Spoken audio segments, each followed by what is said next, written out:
Heaven Official's Blessing. Chapter 224. Audio source: WuXiaWorldAudiobook.com. Turning the world upside down. Battle the fiery demonic fortress in the sky. That giant stone divine statue rose higher and higher under the watch of countless stunned and dumbfounded eyes. Xie Lian saw that it was in perfect condition, without any damage. Not even a trace of that leg by Wu Xiang had broken before it could be seen, and he said delightedly, "San Lang, you fixed it?" Hua Cheng smiled. "If I have to come to the heavens to pick Gerger up, I can't come empty-handed.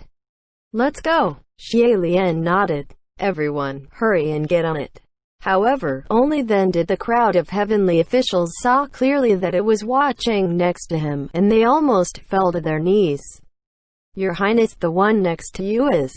The distress between Feng Xin's brows was growing more apparent, and he finally started calling out, "Jian Lan! Jian Lan!" No one responded. Lang Qianchu saw Qirong was sneaking around hiding in the street corner and was just about to go and capture him when unexpectedly, just as he passed by Taiwa Palace, the entire palace suddenly rumbled and collapsed, as if something inside had exploded. The heavenly officials were all startled, and when they turned their heads to look, they saw amidst the rubble and raging fires, a figure was standing there, head down and silent. Jun Wu had broken out of the silver butterflies. As expected, he couldn't be stopped. Qirong hastily scuttled behind Jun Wu, and shouted cockily at the crowd, "Garbage! Trash! Come over here if you've got what it takes." Only he still dared to go close, ignorant of his own demise. None of the heavenly officials on the side dared to speak. Upon the body of that white-clad martial god, black aura roared to the skies, and white light blinded at the same time, these two colors ever-changing and unpredictable. The heavenly officials all felt this Jun Wu to be infinitely foreign, and they stared at him, not even daring to breathe harshly. Meanwhile, he watched Xie Lian intently, and slowly walked towards where the people were gathering. With every step, the flames of war would burn beneath his feet. At first it was lively kindles, then soon after it had spread madly in all directions, growing into raging flames blowing to the heavens. That flame had caught onto Qirong, and he howled demonically, fleeing rapidly with Jiuzi in his arms. Quan Yijun was carrying Yin Yu's dead body on his back, standing in the middle of the street, with his face covered in soot, and when he saw Jun Wu, raging fires burned in his eyes too. He didn't even put the corpse down before he started walking towards him, and it was Xie Lian who pulled him back. Another wave of silver butterflies lunged forward, and using this chance, Xie Lian shouted, "Hurry! Don't just stand there." The heavenly officials all hesitated for a moment before finally, they each answered the cry one after the other. Hundreds of heavenly officials leapt onto that giant stone divine statue, like a band of black ants climbing on, crowding by its shoulders and chest. If there were no places to stand, then they could only grab onto the hems. If it was going to fly, it couldn't just depend on those blessings, lanterns and silver butterflies, but there were too many people present. Xie Lian couldn't make a move on Hua Cheng. Ideas come in emergencies, and Xie Lian randomly pulled the heavenly official over, and behind him, Xie Lian cupped Hua Cheng's face and kissed him deeply. Time passed, and Xie Lian's whole body was instantly filled with spiritual power, and that heavenly official who was taken for a screen had stiffened completely, and he cried in shock, "What are you two doing behind my back?" Countless eyes also came flying over in shock. Only then did Xie Lian discover that the one he pulled over to block the people's view was actually Lang Qianchu. And Xie Lian deeply repented mentally. What a sin, what a sin! This mustn't be seen by this child, and he exclaimed, "We've done nothing. Nothing you should see." Then he turned around and shouted at that divine statue, "Fly!" That divine statue seemed to have heard his call, and as if something was activated, its squinted eyes suddenly flashed open, and the smile on its face grew deeper. The silver butterflies and the blessings lanterns scattered abruptly, but it still floated steadily in the sky. Its long hair, sleeves, and hems also seemed to be fluttering in the wind. It's flying. Xie Lian and Hua Cheng also leapt up and stood upon the jaded crown platform on the top of that divine statue's head, and Xie Lian shouted, "Everyone stay steady. Hang on tight." Just as he finished, the body of that divine statue sank, then shot forward with force.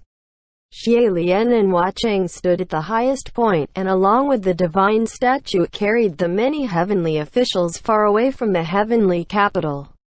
However, there were quite a number of heavenly officials who had kept years of savings in the heavenly capital, so they kept looking back, despairingly and dejectedly.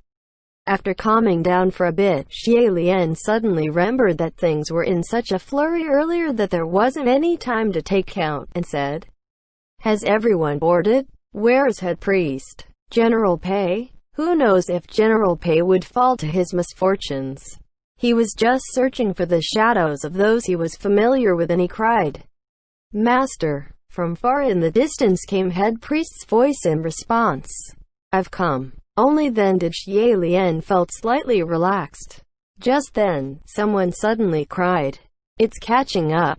It's catching up!" As expected, behind the back of this giant divine statue, something crimson was in pursuit, like a life-claiming red light. It was the heavenly capital. The original heavenly capital was wrapped and encircled by propitious and auspicious clouds. Right now it was instead burning with the flames of war, and had transformed into a fiery demonic fortress. Someone said in terror, "It's the Emperor. The Emperor is moving the heavenly capital. He's going to annihilate us all. He's going to catch up." However, Xie Lian shouted, "Not so fast." His hand seals changed rapidly, and the eyes of that giant divine statue flashed. The wind whipping around the heavenly officials' ears blew faster, howling like mad, and the red light chasing behind them was instantly pulled away for a large distance. The divine statue was now flying even faster. While things sped up on this end, that red light didn't give up either, and its speed suddenly exploded. Rumble, rumble, and it was now even closer, making many heavenly officials cry out in alarm. With this distance they could almost see clearly the figure standing within the heavenly capital. Meanwhile, the mortal realm had no idea what was going on at all. Children were laughing and playing, and when they saw in the sky a white light dashing across and a red light flying past, they all hung their mouths open and clapped. So pretty. Xie Lian knew things couldn't go on like this, and that they must speed up again, but he was feeling slightly dizzy. He had flown for so long after all on a single breath. Hua Cheng was helping him up, but before the two could exchange words, they heard down below the head priest yelling, "What are you all standing there for? A bunch of heavenly officials still need to borrow spiritual powers from a ghost king to make your escape. Aren't you all embarrassed of yourselves?" Some heavenly officials didn't appreciate the tone and exclaimed, "Who are you? What right do you have to lecture us?"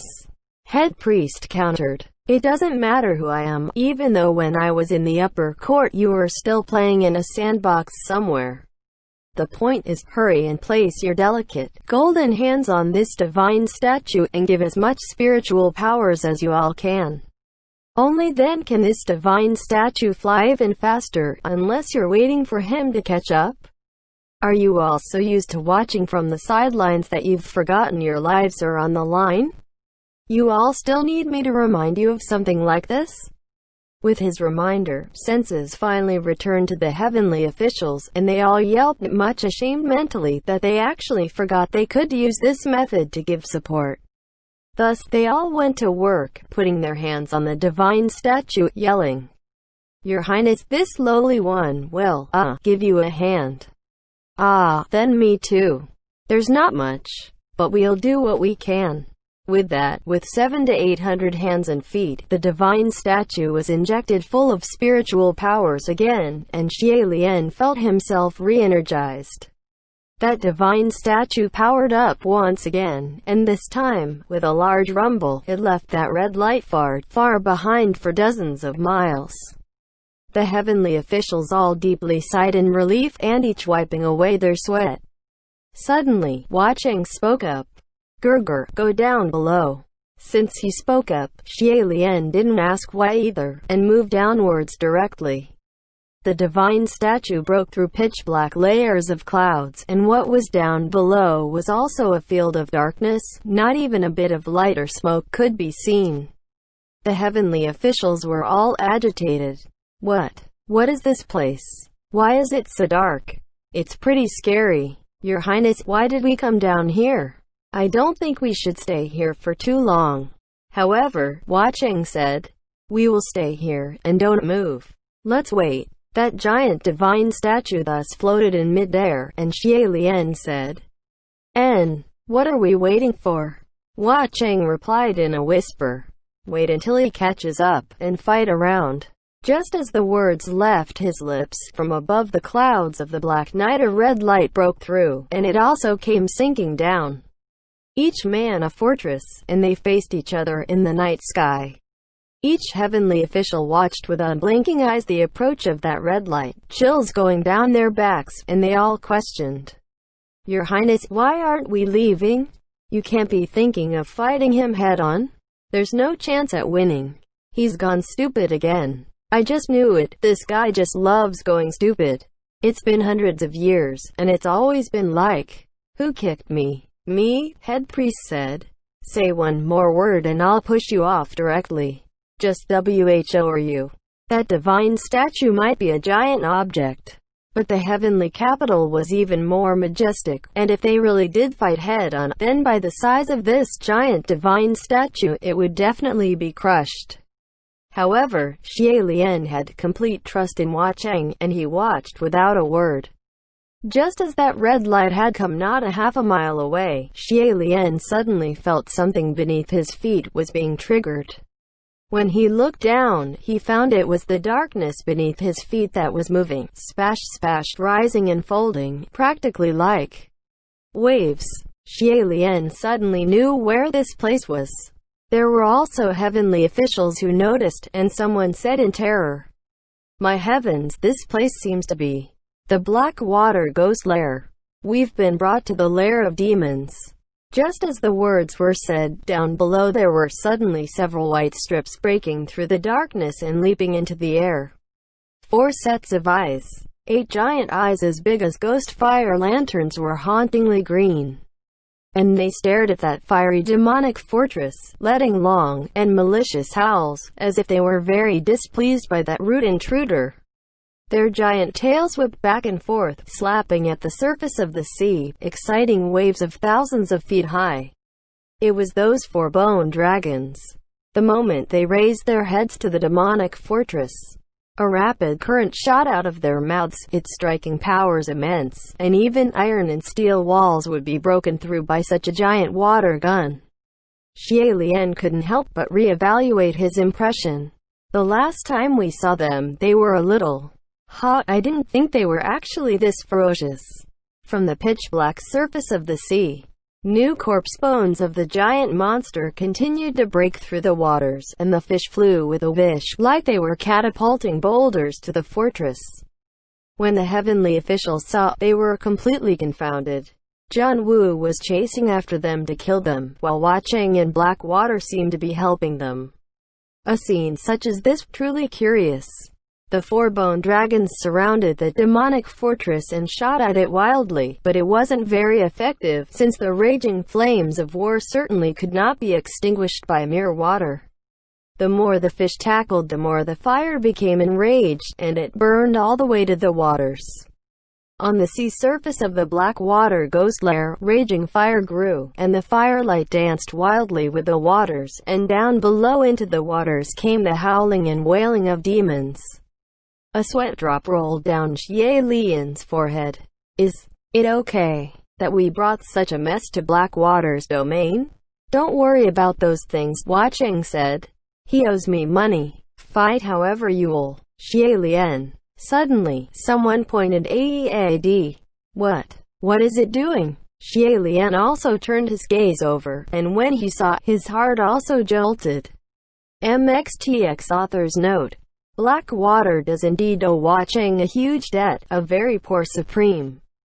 He's severely dragged down the income average of the entire supreme rank, although there's only 3, but it's not all owed from eating too much. End chapter.